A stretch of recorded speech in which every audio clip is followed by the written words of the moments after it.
గౌతమ్ నీకు ఎలా అనిపిస్తుంది? ఎందుకంటే లైవ్ ఇప్పుడు నీ సినిమా ఆకాశ వీధిలో దగ్గర నుంచి ఇప్పుడు వరకు నాకు తెలిసి 2 సినిమాలు 2 బిగ్ బాస్లు చేశావు. ఈ లోపు చాలా సినిమాలు చేయాలి కదా, ఇది లేటా లేకపోతే కథలు రాసుకుంటున్నావా? అంటే చాలా సినిమాలు అంటే సార్ ఇప్పుడు నిజం ఓపెన్గా చెప్పాలి అంటే ఆబ్వియస్లీ ఇప్పుడు నేనున్న సిచ్యువేషన్కి దానికి బిగ్ బాస్ నుంచి వెళ్ళొచ్చి ఫేమ్ రికగ్నిషన్ ఉంటుంది. కానీ వచ్చే ఫిల్మ్స్ ఆబ్వియస్లీ ఒక పెద్ద ప్రొడక్షన్ హౌస్ నుంచో పెద్ద డైరెక్టర్ నుంచో అయితే అట్లాంటి అవకాశాలు రావు, మనం కొత్త వాళ్ళనే చూస్ చేసుకోవాలి. సో వాటిలో ఏంటి అంటే కొన్ని ప్రాజెక్ట్స్ అంటే యాక్చువల్లీ విన్నా సీజన్ 8 నుంచి వచ్చిన తర్వాత సీజన్ 7 నుంచి వచ్చిన తర్వాత విన్నా, కానీ ఏది అంత అప్ టు మార్క్ లేదు. అంటే ఇప్పుడు ఇంకా ఏ బ్యాక్గ్రౌండ్ సపోర్ట్ లేకుండా మనం ఇక్కడికి వచ్చి నిలబడిన రోజు మనం చేసే ఫస్ట్ 5-6 ప్రాజెక్ట్స్ అన్నవి చాలా ఇంపార్టెంట్. అవి బాగాలేదు సరే, మనకి హిట్ ఆఫ్ ఫ్లాప్ పక్కన పెడితే కనీసం బాగా చేసిండ్రా అని అనిపించుకుంటే ఇంకో ప్రాజెక్ట్ వస్తుంది, దాంట్లో బాగా యాక్ట్ చేసిండ్రా అని అనిపించుకుంటే మన సినిమాకి సెట్ అవుతాడంటే ఇంకో ఆపర్చునిటీ వస్తుంది. కానీ అసలు కనీసం అంటే మనకి కొంచెం కూడా అట్రాక్ట్ చేయని పాయింట్స్ సబ్జెక్ట్స్ విన్నప్పుడు అది నాకు ఫైనాన్షియల్లీ చాలా ఫెచ్చింగ్ ఉండేవి కూడా అసలు క్రియేటివ్గా కానీ దాంట్లో నాకు సాటిస్ఫాక్షన్గా లేదు అని అనిపించిన ఏది స్టార్ట్ చేయలేదు అనమాట. అందుకే ఆ ప్రాజెక్ట్స్ సో వచ్చినాయి మధ్యలో. కానీ అంటే చాలా విన్నా సార్, అంటే రెగ్యులర్గా అంటే చాలా మంది తెలిసిన వాళ్ళు వాళ్ళ త్రూ వీళ్ళ త్రూ ఇట్లా హీరో అని చెప్పేసి వినిపిస్తుంటారు కదా. అంటే కొంతమంది దగ్గర ఏంటంటే కొన్ని గుడ్ స్క్రిప్ట్స్ కూడా విన్నా కొంచెం మంది యంగ్స్టర్స్ దగ్గర, కానీ వాళ్ళకి అంటే ఇప్పుడు ఇండస్ట్రీ బాగాలేదను లేకపోతే చాలా మంది ఏం చెప్తారు అతనికి ఏం మార్కెట్ ఉంది, సో అట్లాంటి మాటలన్నీ వినిపిస్తుంటాయి. అంటే ఒక సినిమా చేసి మంచి సినిమా చేస్తేనే కదా మార్కెట్ వచ్చేది.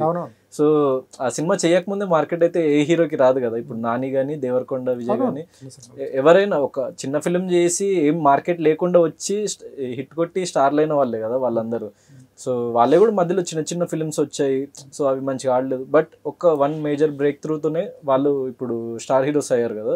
So any actor for that matter needs that opportunity first industry నుంచి.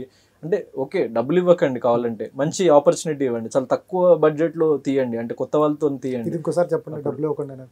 యా డెఫినెట్లీ సార్, అంటే ఇప్పుడు నిజంగా స్క్రిప్ట్ బాగుంది, బడ్జెట్ మనకి అంటే లైక్ రెమ్యూనరేషన్స్ కి అలౌ చేయట్లేదు అంటే I will work for free. ఇప్పుడు ఈ ఫిల్మ్ కి వర్కింగ్ పార్ట్నర్ లాగా ఒక రూపాయి కూడా తీసుకోలేదు, ప్రాఫిట్ షేరింగ్ లాగానే తీసుకున్నా. అంటే ఈ సినిమాకి రెమ్యూనరేషన్ అనలేదు అన్నయ్య, మీరు సినిమాకి బాగా పెట్టండి అన్న, సినిమాకి బాగా ఖర్చు పెట్టండి. మీకు కనిపించేదంతా అవుట్పుట్ మీద పెట్టింది మేము, డబ్బులు ఎక్కడ మా జేబులో పెట్టుకుందో లేకపోతే background behind the scenes caravans లేవు అండ్ ఎనీథింగ్ లైక్ ఆఫీస్ లేదు మాకు.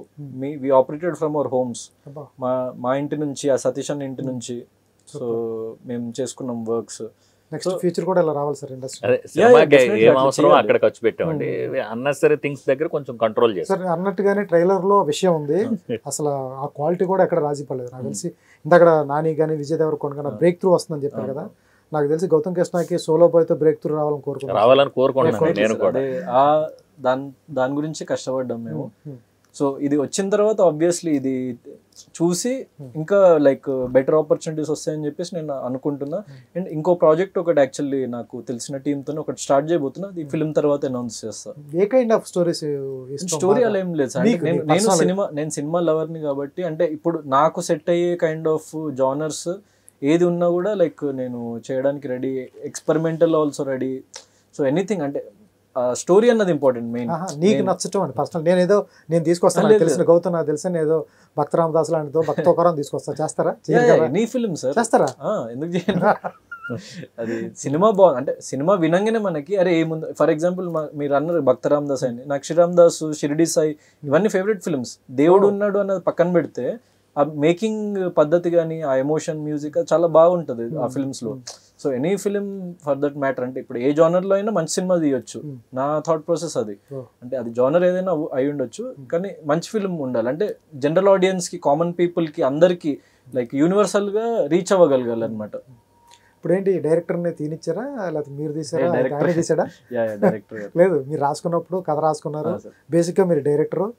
అప్పుడప్పుడు డైరెక్టర్ బాగోపోయినా, సీన్ బాగోపోయినా మీలో డైరెక్టర్ వచ్చేస్తాడు బయటికి. ఎప్పుడైనా వస్తూ ఉంటాడా? అంటే యాక్చువల్లీ చాలా మందికి అంటే పీపుల్కి, ఆడియన్స్కి చాలా మందికి అర్థం కాదు అసలు డైరెక్టర్ ఏం వర్క్ చేస్తాడు అన్న విషయం ఎవరికి తెలియదు సార్. డైరెక్టర్ అనే వాడు ఏంటంటే ఆ ప్రాజెక్ట్కి హెడ్ లాగా. సో మిగతా డైరెక్టర్ అంటే ఏంటంటే పని చేసేవాడు డైరెక్టర్ కాదు, అందరితో పని చేపించేవాడు డైరెక్టర్. సో ఇప్పుడు ఆ హెడ్ పొజిషన్ లో ఒక పర్సన్ ఉన్నాడు. సో అందరు ఇప్పుడు లైక్ విజువల్ బాగా రావాలంటే డిఓపి వర్క్ చేయాలి, లైటింగ్ పెట్టాల్సింది డిఓపి, కెమెరాతో తీయాల్సింది డిఓపి, మ్యూజిక్ బాగా రావాలంటే జూడాస్ అంటే లైక్ మ్యూజిక్ డైరెక్టర్ వర్క్ చేయాలి, దెన్ యాక్టింగ్ బాగా రావాలంటే యాక్టర్స్ చేయాలి. సో మా అందరి నుంచి బెస్ట్ అవుట్పుట్ తీసుకోవడం అన్నది డైరెక్టర్ పని. సో డెఫినెట్లీ ఆ బెస్ట్ అవుట్పుట్ తీసుకుంటూనే ఎక్కడైనా చిన్నది, ఇప్పుడు ఫర్ ఎగ్జాంపుల్ ఈ సీన్ బాగాలేదు, ఈ షార్ట్ బాగాలేదు, కొంచెం ఇంకా బెటర్గా చేద్దాము అని అనిపించినప్పుడు డెఫినెట్లీ మేము మాట్లాడుకొని చేసే కైండ్ ఆఫ్ ఆ ఫ్రెండ్షిప్ ఉంది కాబట్టి అలా మాట్లాడుకునే చేసేవాళ్ళం మేము. ఎక్కడ లైక్ నో ఈగోస్, అక్కడ సాటిస్ఫాక్షన్ ఇంపార్టెంట్ అనమాట. సో ఆడియన్స్కి మంచి ప్రోడక్ట్ ఇవ్వడం అన్నది ఇంపార్టెంట్ మాకు.